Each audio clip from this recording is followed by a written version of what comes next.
ముందుగా ఒక ప్రధానమైన అభియోగం ఏమిటంటే, సరే ఇదంతా ఎందుకు వచ్చిందంటే పివి సునీల్ కుమార్ ఎక్కడో చోడవరంలో ఆయన మాట్లాడారు. కాపులు దళితులు మనం కలవాలి, మీరు సీఎం తీసుకోండి. మేము హర్ష కుమార్ గారును, శ్రావణ్ కుమార్ గారును, ఇంకో విజయ్ కుమార్ గారును, నాకు పెద్ద ఎలాంటి మీద ఇంట్రెస్ట్ లేదు అని చెప్తూ ఆయన అవ్వాలంటే నేను ఎప్పుడు అయ్యేవాడిని ఏదో సంథింగ్ ఆ స్టైల్లో చెప్తూ ఈయన పేరు కూడా చెప్పడం జరిగింది. జనరల్గా ఉప ముఖ్యమంత్రి చేస్తామన్నప్పుడు జనరల్గా okay, it's fair on his part to support PV Sunil Kumar, అది నేను కాదన్నాను. మరి అక్కడ సునీల్ కుమార్ గారిని వెనకేసుకొచ్చి ప్రయత్నంలో ఆయన్ని సంజయ్ అడుగుతారా, సర్వీస్ రూల్స్ ఫాలో అవ్వట్లేదని చెప్తారా, 30 సంవత్సరాలు ఐపీఎస్లో ఉన్న వారికి సర్వీస్ రూల్స్ తెలియదా, ఆయన ఏదో అంబేద్కర్ గారి గురించి మాట్లాడుతా చెప్పారు. ఆయన కూడా నేను ఏదో ఛానల్లో సునీల్ కుమార్ గారు అంబేద్కర్ చెప్పమని చెప్పానని చెప్పి అంబేద్కర్ గారు ఇంకోటి ఏదో మాట్లాడినట్టుగా ఆయన ఏదో మాట్లాడారు. సరే ఆ విషయాల వరకు నేను వెళ్ళదలుచుకోవాలి. ఇంకేమో మాజీ మేజిస్ట్రేట్ గారికి సమాధానం చెప్పవలసిన బాధ్యత ఉంది కాబట్టి, ఎందుకంటే మరి వారికి చాలామంది ఫ్యాన్స్ ఉన్నారు. శ్రావణ్ కుమార్ గారికి ఆయన తలుచుకుంటే అసలు మీరు బయటికి రాగలరా అని కూడా అన్నారు. సో అంచేత ఆయన తలుచుకోకముందే సరే కొన్ని నిజాలు చెప్దామనే ఉద్దేశం ఇది. ముఖ్యంగా ఆయన చెప్పిన వాళ్ళ ఒక ప్రధాన అభియోగం ఏమిటంటే, మీకు ఎంత తెలుసు కదా, ఎంత లీగల్ నాలెడ్జ్ ఉంది కదా, 10th షెడ్యూల్ గురించి చదువుకోలేదా రాజ్యాంగంలో? మరి 10th షెడ్యూల్లో పాయింట్ నెంబర్ 5లో ఏముందో చూడలేదా? ఆ మాత్రం అర్థం కాదా? You must resign from your membership of the political party. రాజీనామా చెయ్యాలి. అంత స్పష్టంగా ఉంటే మీకు అర్థం కాలేదా? ఎందుకని రాజీనామా చేయలేదు?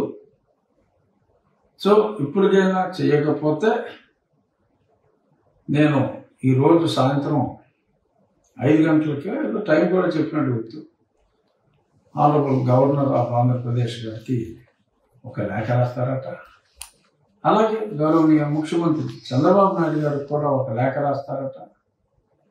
వెంటనే తీసేయండి, రాజీనామా చేయకపోతే మీరు ఓటింగ్ పెట్టైనా సరే తీసేయమని చెప్తాను.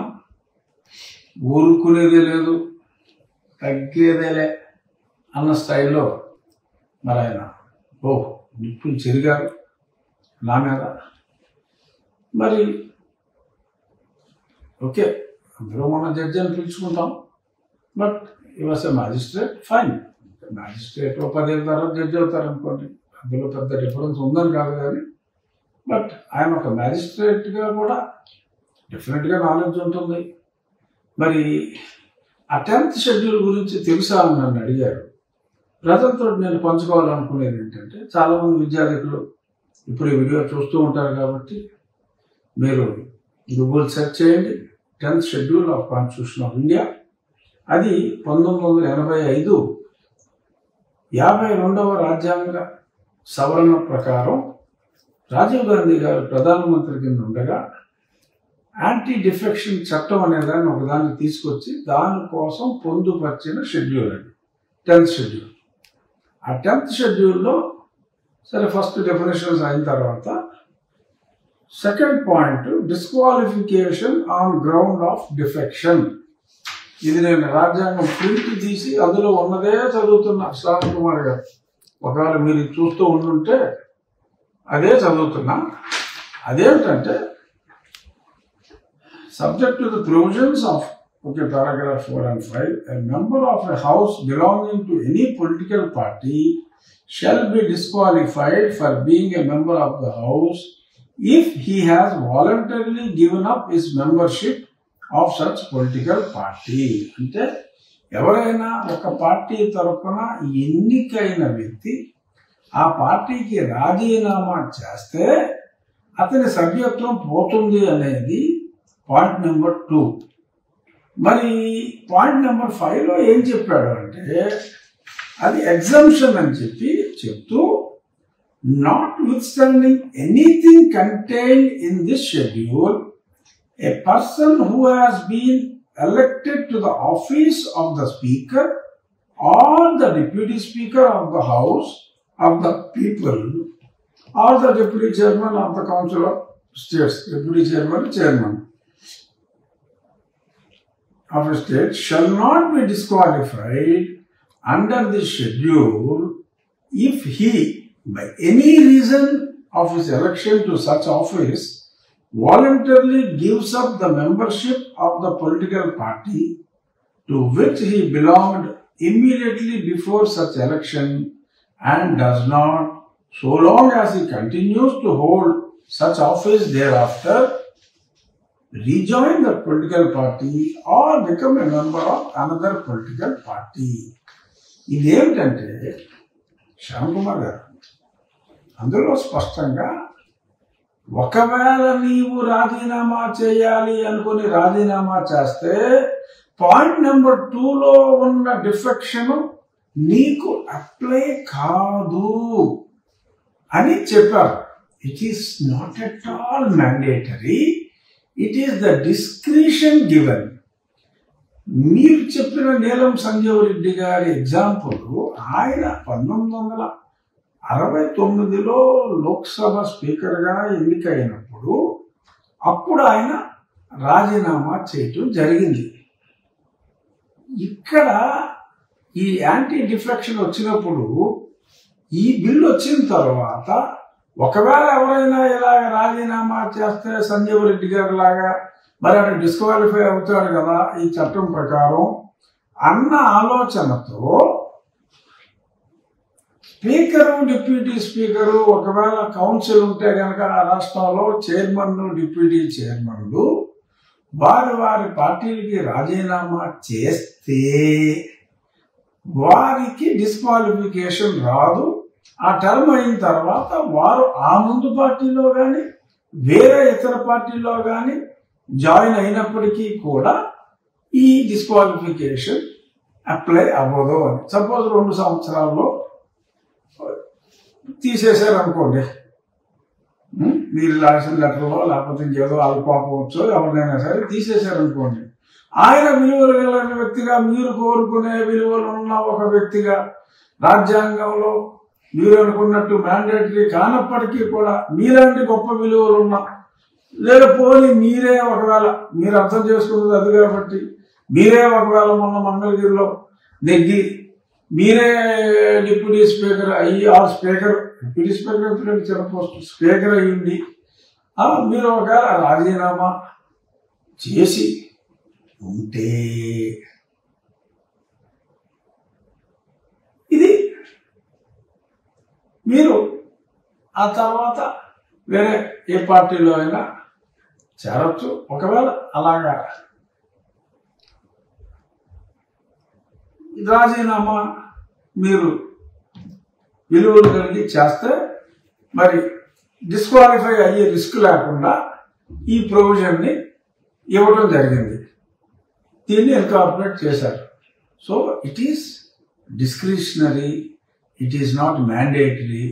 అంచేత మీరు 5 గంటలకు లేకపోతే 6 గంటలకు గవర్నర్ గారికి లేఖ రాస్తే ఆయన సుప్రీంకోర్టు మాజీ జడ్జి గారు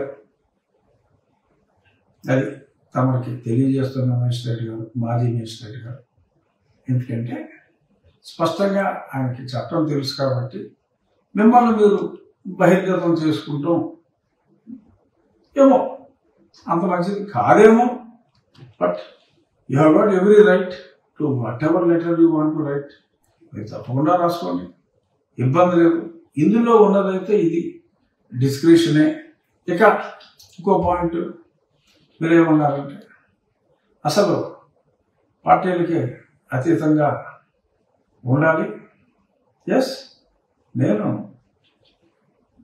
మీరు ఇప్పుడు మీరు సూట్లు వేసుకుంటారు, బాగుంటారు సూట్లో, డెఫినెట్గా సూట్ వేసుకున్నా బాగుంటారు, మీరు మరీ బాగుంటారు, ఫైన్.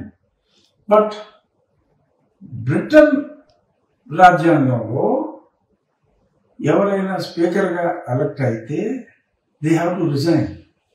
బట్ ఇండియన్ రాజ్యాంగంలో resignation has not been made mandatory at all.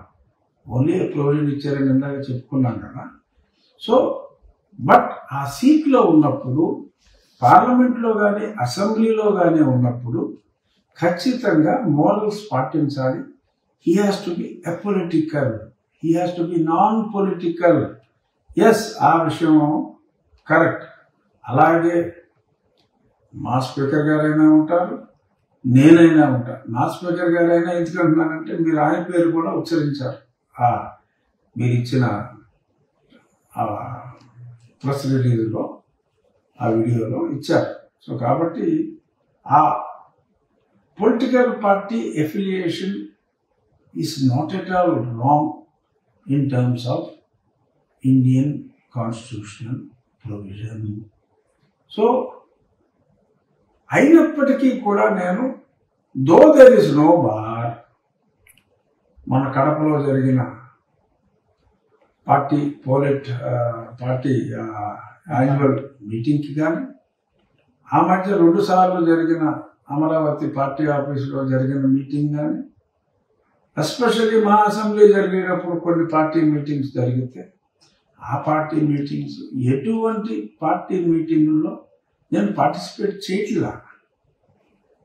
నా నియోజకవర్గంలో కూడా నేను నా అఫీషియల్ కార్యక్రమాలకు వెళ్ళినా, ఇంకా ఆ గత ఎలక్షన్స్లో పంచాయతీలు ఎక్కువ వైఎస్ఆర్ కాంగ్రెస్ పార్టీ వారు ఉన్నారు కాబట్టి ఆ సర్పంచులు కూడా వస్తారు. మా పార్టీ, ఎందుకంటే నేను తెలుగుదేశం పార్టీ సభ్యుల్ని, తెలిసిన బార్ చెప్పాను కదా. సో తెలుగుదేశం పార్టీ సభ్యులు కానీ, జనసేన సభ్యులు కానీ, భారతీయ జనతా పార్టీ సభ్యులు కానీ, వైఎస్ఆర్ కాంగ్రెస్ పార్టీ సభ్యులు కాదు కానీ వైఎస్ఆర్ కాంగ్రెస్ పార్టీ తరఫున ఎన్నికైన ప్రజాప్రతినిధులు కూడా వస్తున్నారు. So in a way it is non political, are all political parties who are involved in public service they can assembly. ఇంకొకటి, ఆ వెనకాల చంద్రబాబు నాయుడు గారిది, పవన్ కళ్యాణ్ గారిది ఫోటోలు పెట్టు కూర్చున్నారు. అసెసెంట్ political affiliation can be there అనేది స్పష్టంగా ఉంది. అయినప్పటికీ కూడా నేను నన్ను ప్రతిపక్ష నాయకుడు ఆ రోజు రాలా. ప్రతిపక్ష నాయకుడు అంటే ప్రతిపక్ష హోదా లేకపోయినా ప్రతిపక్షానికి శాసనసభాపక్ష నాయకుడు ఆ రోజు రాలా. సాంప్రదాయం ఏంటంటే అన్ని పార్టీల వాళ్ళు కూడా వచ్చి ఆ సీటు మీద కూర్చోబెడతారు.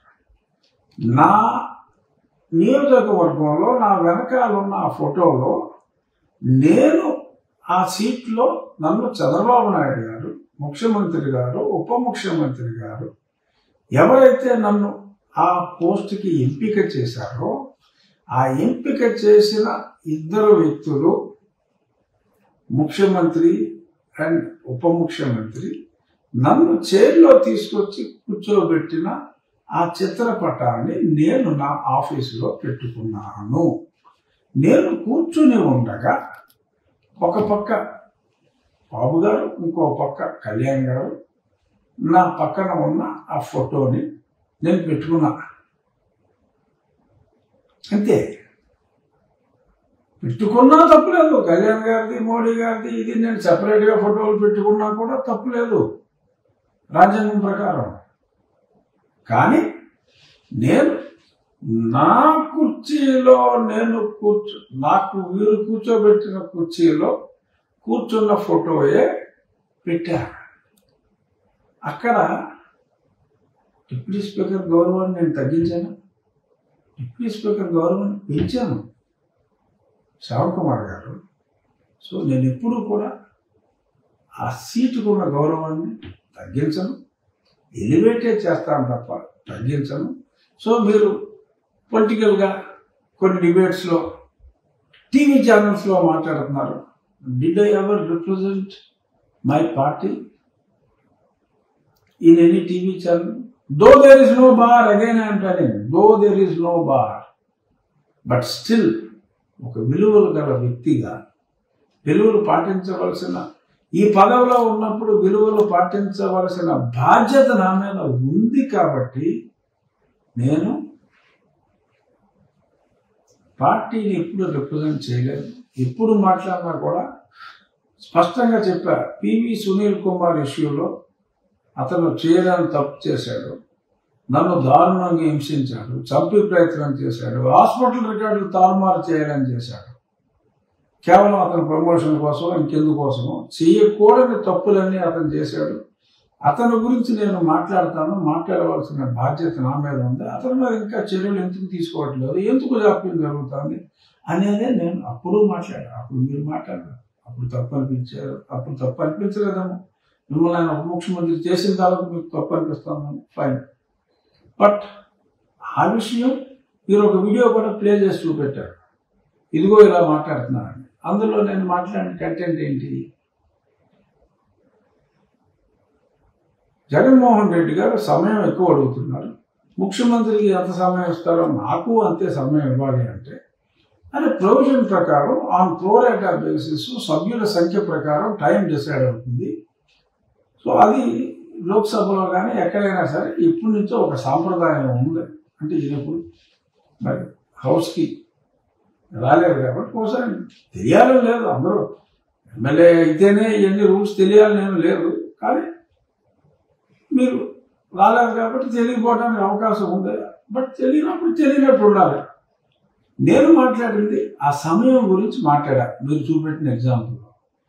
ఆ తర్వాత జగన్మోహన్ రెడ్డి గారు డిస్క్వాలిఫై మీరు ఎలా చేయగలరు అని కొందరు అడిగితే, ఒక డిప్యూటీ స్పీకర్గా నేను రాజ్యాంగంలోనే ఉంది కంటిన్యూస్గా పలానా సెక్షన్ ప్రకారం 60 రోజుల పాటు కంటిన్యూస్గా రాకపోతే దిస్ ప్రొవిజన్ అట్రాక్ట్స్ అనేది చెప్పటం నా ఉద్దేశం. అలాగే ఆయన ప్రతిపక్ష హోదా నాకు ఇవ్వట్లేదు అని అన్నప్పుడు నేను చాలా స్పష్టంగా చెప్పి అది కూడా చూపెట్టాను. మీరు ఢిల్లీలో 3 వచ్చినా సరే ఆయన ఇచ్చారు, అదే ఆయన డిస్క్రిప్షన్ తీసుకుని ఇచ్చారు.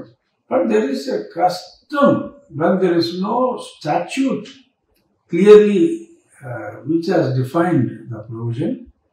సో అక్కడ ఒక కస్టమరీ ప్రకారం వెళ్ళాలి. ఎప్పుడు కూడా గతంలో కూడా ఆంధ్రప్రదేశ్లో ఎన్టీ రామారావు గారు అప్రతిహత మెజార్టీ 94లో వచ్చినప్పుడు కూడా అక్కడ ప్రతిపక్ష నాయకుడు హోదా ఇవ్వలేదు. సో 2014లో కాంగ్రెస్ పార్టీకి తక్కువ సీట్లు వచ్చినప్పుడు ఇవ్వలేదు, ప్రతిపక్ష నాయకుడు హోదా ఇవ్వలేదు. పార్లమెంట్లో ఇప్పుడు ఇవ్వలేదు. ఇప్పుడు గుజరాత్లో నడుస్తుంది, అక్కడ కూడా 10% లేదు, అక్కడ కూడా ప్రతిపక్ష నాయకుడు హోదా ఇవ్వలేదు అని ఆ ప్రొవిజన్ గురించి చెప్పడం నా బాధ్యత. సో డిప్యూటీ స్పీకర్, నీకు రూల్స్ తెలియదా, అతనికే రూల్స్ చెప్తావా? ఏ హక్కు ఉంది అతనికి రూల్స్ చెప్పడానికి? సర్వీస్ రూల్స్ ఉన్నాయా? కాండక్ట్ రూల్స్ ఉన్నాయి.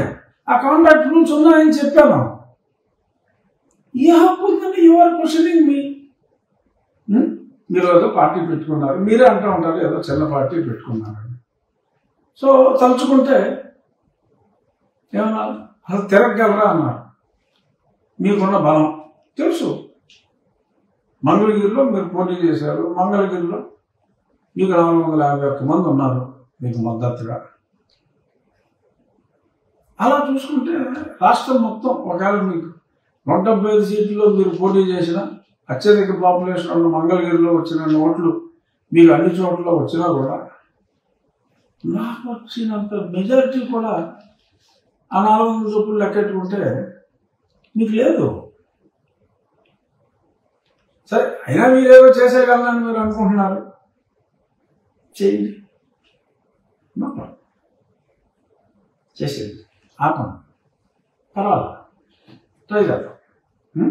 బట్ ఇలా మీకు చాలా గౌరవం ఇచ్చా, మీరు కూడా చెప్పారు అది. మరి ఎందుకని ఇలా నన్ను దారుణంగా చిత్రహింసలకు గురి చేసిన ఒక వ్యక్తి అదుపు తప్పి ప్రవర్తిస్తూ ఉంటే, కావాలంటే రాజీనామా చేసి రాజకీయాలు చేసుకోవచ్చు, ఇలాగా సర్వీసులో ఉండగా సర్వీస్ రూల్స్ వైలేట్ చేసి నాకు ఏదో సినిమాలో ప్రకాష్ రాజ్ అన్నట్టుగా బ్రిటిష్ వాడు మనకి చర్చ ఇచ్చాడు, అది ఇచ్చాడు, ఇది ఇచ్చాడు అని మాట్లాడితే, మతం గురించి మాట్లాడితే, ఎందుకు సర్వీస్లో ఉన్న వ్యక్తికి మతాల గురించి అని మాట్లాడా. తప్పు అనిపించిందా?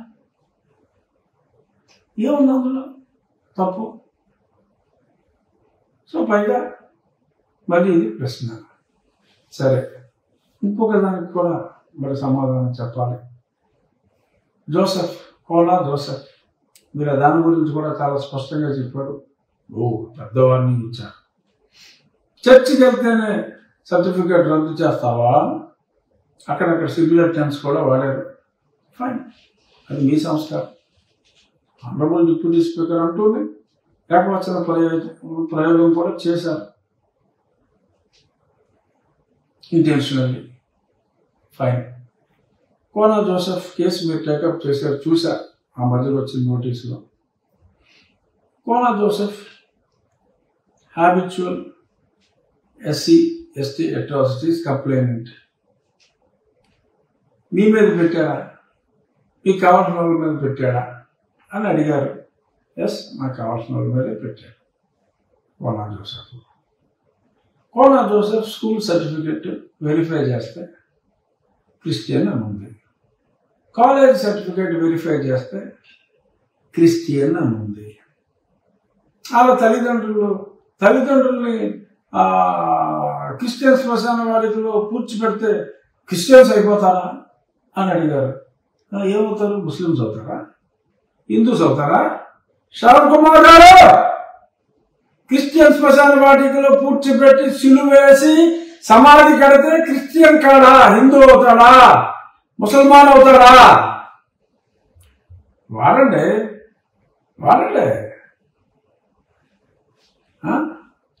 సో అతను చర్చ నిర్మాణంలో కీ రోల్ చేశాడు.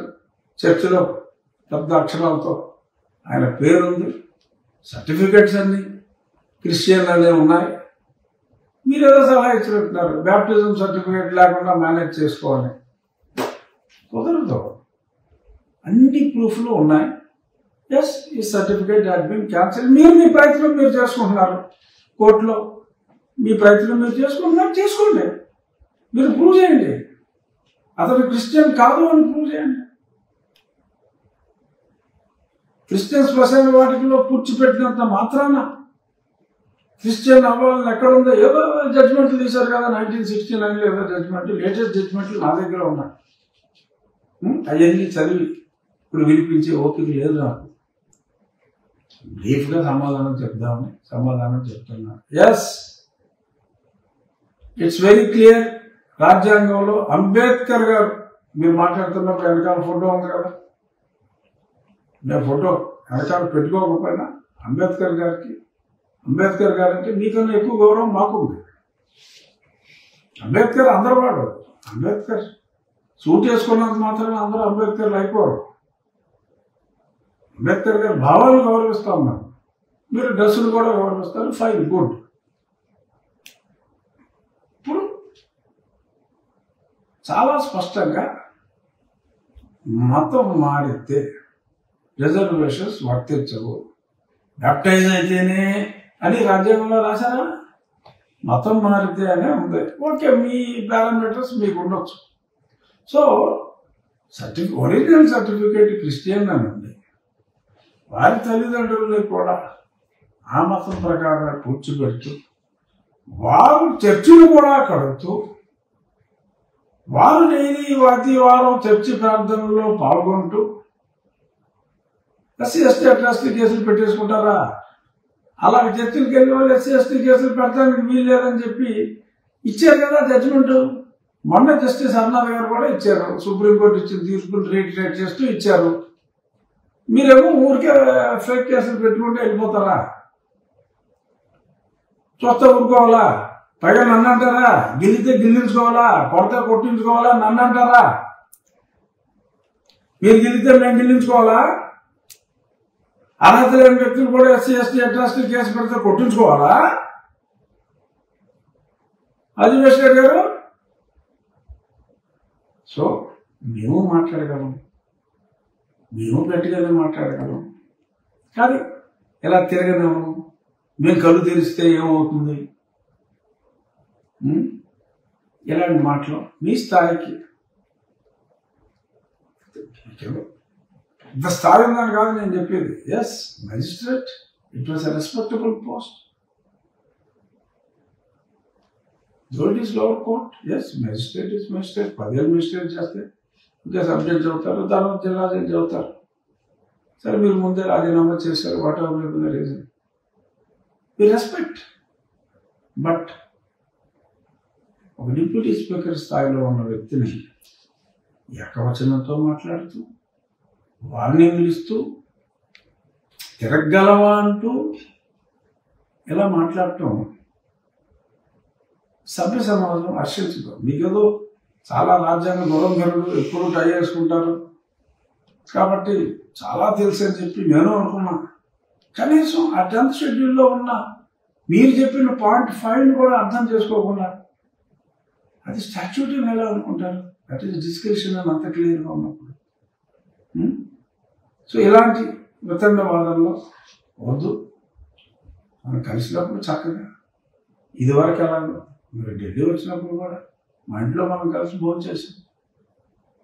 అన్నీ ఏదో మీరు నిలబెట్టేశారని చెప్పుకుంటున్నారు. ఫైన్, చెప్పుకుంటే తప్పులేదు.